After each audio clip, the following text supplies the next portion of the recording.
நண்பர்கள் அனைவருக்கும் வணக்கம். இன்னைக்கு நம்ம அந்த வீடியோல தமிழகத்தில் மீண்டும் 15 மாவட்டங்களில் கனமழை என்ற அறிவிப்பு வெளியாகி இருக்கு. சோ அதை பத்தி தான் இப்ப நம்ம பார்க்க போறோம். தமிழகத்தில் மழை நிலவரம் தொடர்பாக சென்னை வானிலை ஆய்வு மையம் வெளியிட்டிருக்கக்கூடிய அறிவிப்பில் மன்னார் வளைகுடா பகுதிகளில் ஒரு வளிமண்டல கீழடுக்கு சுழற்சி நிலவுகிறது. மேலும் தெற்கு ஆந்திர கடலோர பகுதிகளை ஒட்டிய பகுதிகளில் ஒரு வளிமண்டல கீழடுக்கு சுழற்சி நிலவுகிறது.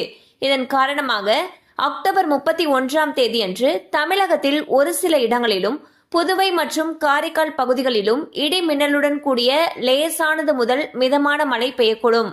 மேலும் திண்டுக்கல், மதுரை, திருச்சிராப்பள்ளி, கரூர், நாமக்கல், சேலம், ஈரோடு, தர்மபுரி, கிருஷ்ணகிரி, திருப்பத்தூர், வேலூர், திருவண்ணாமலை, கள்ளக்குறிச்சி, அரியலூர் மற்றும் பெரம்பலூர் ஆகிய மாவட்டங்களில் ஓரிரு இடங்களில் கனமழை பெய்ய வாய்ப்புள்ளது.